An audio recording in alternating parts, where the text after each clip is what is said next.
Hello everyone. You know how important Google Ads enhance conversion tracking for our business, and also if your business based on Facebook advertising, you know how important even match quality in pixel. How important, I think. Okay, let's me open a event manager, then you will understand exactly what I am talking about.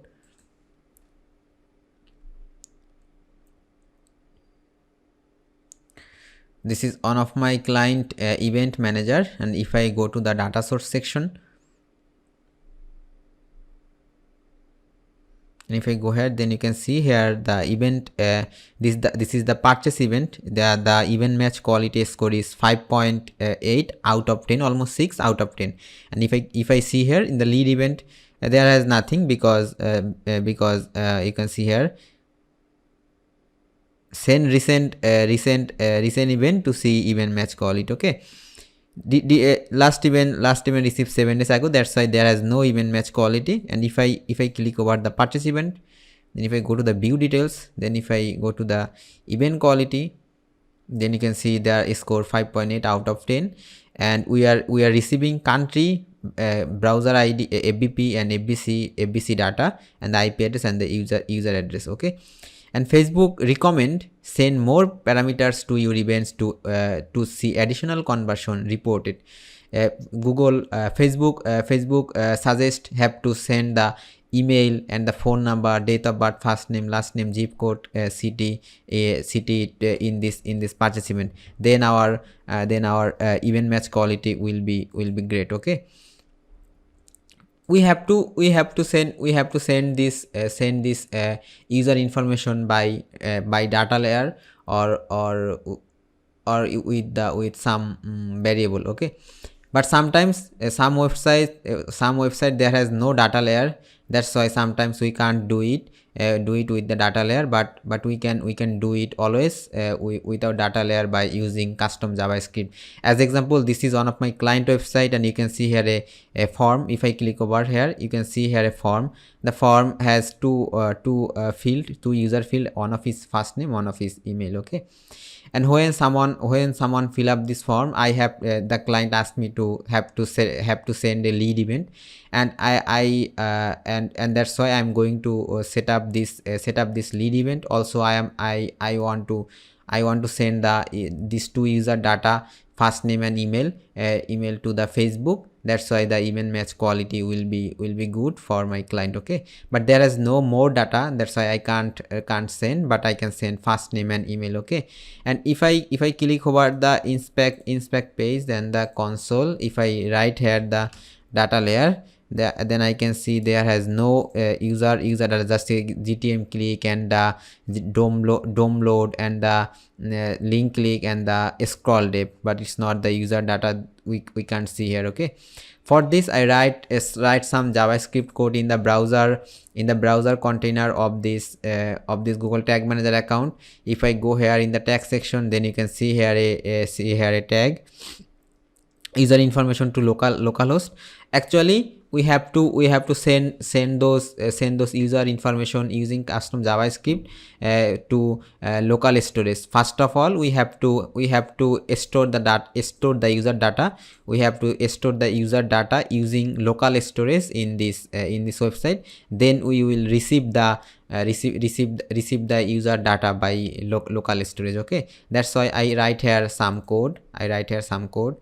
Okay, and this user information to local storage, and the code is windows.local storage, then set item, and the set item is first name. Okay, set item is first. I will show you in the next page.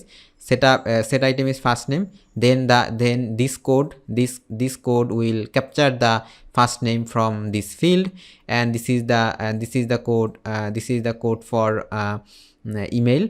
Set item is email, and this code will code will capture the user email when someone places here the email. Okay, as example, let me go to the preview mode from this website. Let me close this one. Let me open the preview mode.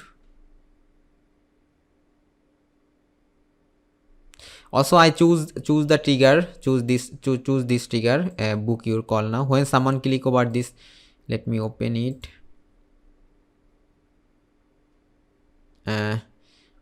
movie and funnel page. Okay, as example, when someone click over this, click over here, book your call now, then we have to fire this tag. This tag, this is the custom JavaScript code, and I think you understand. This code is not same for every website, and this landing page built with Karta. That's why this pattern like this. And if your website built with WordPress or Shopify or Magento or Wix or others, then this code will be different for you. Okay, and you can see I set up some code that this is for first item, and it's for email. And then let's just I open this form, and the Google tag assistant is connected. And if I place here my name, and I am going to share some test email, and if I click over book your call now, then this tag will be fired.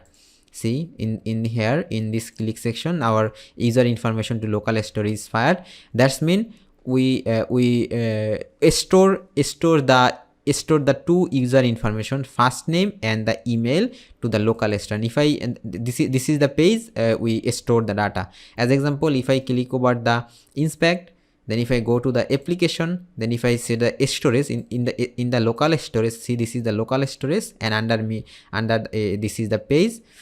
In this page we store the data in here. Okay, then if I click over, then you can see here the email. I set up the test email, and I set up the first name. Okay, now we have to receive these two data, receive this email and the first name from local storage using some custom JavaScript variable. For this, just we go to the variable section.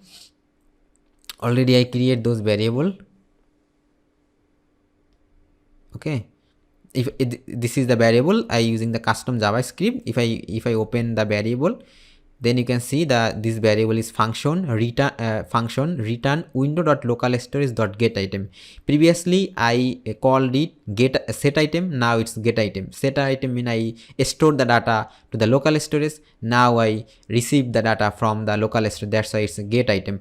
Okay, this is the email, and if I go to the others variable in the first name, then that's called function return window.localstorage.getItem first name. Okay, I stored this first item exactly this pattern, first name, and I stored the email data exactly like this email. Okay, just now we store the information, email address and first name, using local storage by a tag with some code. I can do it for any kind of website. User information. See, I stored the data using this code, and also I receive the user data by the custom JavaScript variable. Okay, that's it. And now if I go here in the DOM ready section, if I go to the variable, then you can see here the email variable is, this is the email variable we receive from the local storage. And if I see first name, receive from the local storage. Okay, and in the Facebook in the Facebook tag for this DOM ready, I set up a trigger for this DOM ready Facebook pixel. Okay, and you can see here the advanced matching is in here. I set up this email address and the first name, and this is the exact value we receive from our custom JavaScript setup. Okay, and in for the server side tracking, for the server side Facebook pixel, new funnel, movie, and it's a lead tag. And you can, if I open here this, you can see it's a lead tag, the standard event lead, and this event for the server side tracking. And you can see here that I set up this parameter user data.email address. This is the data received, and the first name received. Okay, that's it. And if I go here in the Facebook pixel helper, then I can see a lead event, then I can see a can't, it's a hash data, we did not see it. That's it.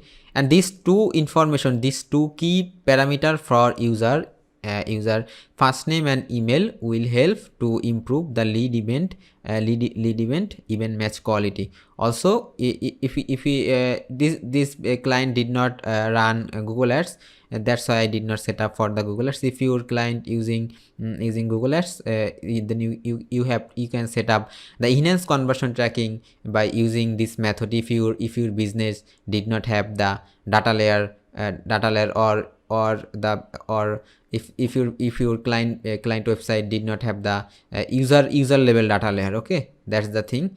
I hope you understand. Thank you for watching.